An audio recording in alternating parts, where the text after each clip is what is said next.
ये द्वितीय वर्ष के सभी विद्यार्थियों का एक बार फिर राजकीय महाविद्यालय रायपुर के यूट्यूब चैनल में हार्दिक स्वागत। पिछली कक्षा में हमने अकबर के प्रारंभिक जीवन एवं उनके राज्याभिषेक के बारे में अध्ययन किया था। इस कक्षा में हम अकबर के साम्राज्य विस्तार के बारे में अध्ययन करेंगे। तो हम शुरुआत करते हैं आज के हमारे टॉपिक की। जैसा कि आपकी स्क्रीन पर दिखाई दे रहा है, राज्य विस्तार। अकबर के राज्य विस्तार। खोए हुए राज्य को पुनः प्राप्त करने के लिए अकबर के पिता हुमायूं के अनवरत प्रयत्न अंततः सफल हुए, क्योंकि हुमायूं को एक बार राज्य खोना पड़ा था। हुमायूं ने पुनः भारत का राज्य प्राप्त कर लिया और वह सन 1555 में हिंदुस्तान पहुंच सका, किंतु अगले ही वर्ष 1556 में उनकी मृत्यु हो गई थी।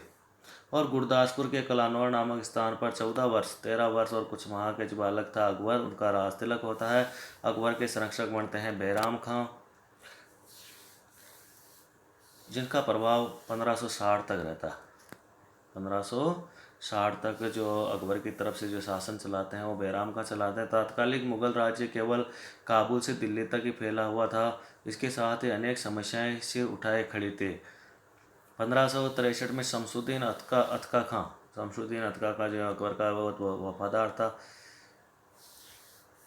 उज्बेक विद्रोह और उनकी मृत्यु हो जाती है। फिर उज्बेक विद्रोह हो जाता है और मिर्ज़ा भाइयों का विद्रोह, जो इनके भाई थे अकबर के चचेरे भाई, उनका विद्रोह हो जाता है। ये सभी समस्याएं उनके सामने थी। अकबर ने बड़ी कुशलता से इन समस्याओं का समाधान किया और अपनी कल्पनीयशीलता से उसने अपने सामंतों की संख्या बढ़ाई। इसी बीच 1566 में महामनका नामक जो दाई थी, इनकी दाई थी, वह इनको पाला था बचपन में। महामनका नामक जो दाई थी, तो उनके द्वारा बनाए गए एक मदरसा बनाया हुआ था। उस मदरसे में गए हुए थे ये, तो अकबर वहाँ से लौट रहे थे। तो लौटते समय तीर से एक जानलेवा हमला हुआ, जिसे अकबर ने अपनी फुर्ती से बचा लिया। हालांकि उनके बाहों में गहरा घाव हुआ। इस घटना के बाद अकबर के प्रशासन की शैली में कुछ बदलाव किए आया, जिसके तहत उसके शासन की पूर्ण बागडोर अपने हाथ में ले ली। उन्होंने अपने शासन की पूरी बागडोर है उसके खुद ने अपने हाथ में ले ली। इसके फौरन बाद ही हेमू के नेतृत्व में अफगान सेना पुनः संगठित होकर उनके सम्मुख चुनौती बनकर खड़ी थी। अपने शासन के प्रारंभिक काल में ही अकबर ने समझ गया था कि सूर्य वंश को समाप्त किए बिना वह चैन से शासन नहीं कर सकता। इसलिए सूर्य वंश के सबसे शक्तिशाली शासक सिकंदर सूर्य पर आक्रमण करने उन्हें पंजाब चल पड़े। वो पंजाब में जाकर उनके ऊपर उन्होंने आक्रमण किया। हेमू को पराजित किया गया, सिकंदर सूर्य को पराजित किया गया।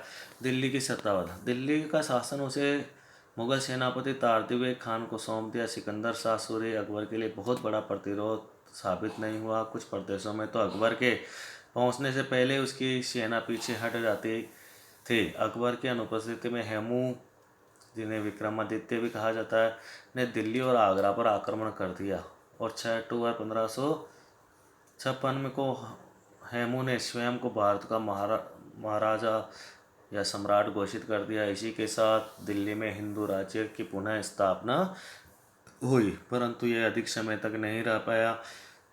जैसे ही अकबर वापस दिल्ली आए और उनके द्वारा हेमू को पराजित कर दिया गया पानीपत के द्वितीय युद्ध में। हेमू और अकबर के बीच में जो युद्ध होता है उसको कहते हैं पानीपत का द्वितीय युद्ध। ये ध्यान रखने वाली बात है। दिल्ली की पराजय का समाचार जब अकबर को मिला तो तुरंत ही बैराम खां से परामर्श कर दिल्ली की तरफ कूच करने का इरादा बना लिया। अकबर के सलाहकारों ने इसे काबुल की शरण में जाने की सलाह दी। अकबर और हेमू की सेना के बीच पानीपत का युद्ध हुआ। ये युद्ध पानीपत का द्वितीय युद्ध के नाम से प्रसिद्ध है। संख्या में कम होते हुए भी अकबर ने इस युद्ध में विजय प्राप्त की। इस विजय से अकबर को 1500 हाथी मिले, जो मनकोट के हमले में सिकंदर शाह सूरी के विरुद्ध काम आए। सिकंदर शाह सूरी ने आत्मसमर्पण कर दिया। अकबर ने उसे प्राणदंड दे दिया। तो हेमू को भी पराजित कर दिया गया, सिकंदर शाह सूरी को भी अकबर के द्वारा पराजित कर दिया गया। इसके अलावा अकबर ने अपने साम्राज्य का विस्तार चहुं ओर किया। दिल्ली पर पुनः अधिकार करने के बाद अकबर ने अपने राज्य का विस्तार शुरू किया। मालवा 1562 में जीत लिया। गुजरात पर विजय प्राप्त की। 1572 में बंगाल को जीता गया। 1574 में काबुल पर अधिकार किया गया, कश्मीर पर अधिकार किया गया, खानदेश जीता गया। 1601 में मुगल साम्राज्य के अधीन कर लिए गए। इन सभी क्षेत्रों को जीत लिया गया अकबर के द्वारा। अकबर ने इन राज्यों में एक राज्यपाल नियुक्त किए। अकबर का यह नहीं चाहता था कि मुगल साम्राज्य का केंद्र दिल्ली से दूरस्थ शहर में हो, इसलिए उसने निर्णय किया लिया कि मुगल राजधानी को फतेहपुर सीकरी ले जाया जाए, जो साम्राज्य के मध्य में थी। कुछ समय के बाद अकबर को राजधानी फतेहपुर सीकरी से हटानी पड़ी और कहा जाता है कि पानी की कमी इसका प्रमुख कारण थी। फतेहपुर सीकरी को राजधानी बनाया, परंतु पानी की कमी के कारण उनको इस राजधानी को छोड़ना पड़ा। फतेहपुर सीकरी के बाद अकबर ने एक चलित दरबार बनाया जो साम्राज्य भर में घूमता रहा। इस प्रकार साम्राज्य के सभी कोनों पर उचित ध्यान देना संभव हुआ। उत्तर पश्चिम के ऊपर नज़र रखने के लिए कुछ समय के लिए लाहौर को भी उन्होंने अपनी राजधानी बनाया और मृत्यु के समय वापस से एक बार फिर आगरा को उन्होंने अपनी राजधानी बनाया। तो इस प्रकार उनकी जो राजधानी परिवर्तन होते रहे, उनकी विजय प्राप्त कर लगभग संपूर्ण उत्तर भारत और दक्षिण भारत के कुछ क्षेत्रों पे उनका अधिकार हो गया।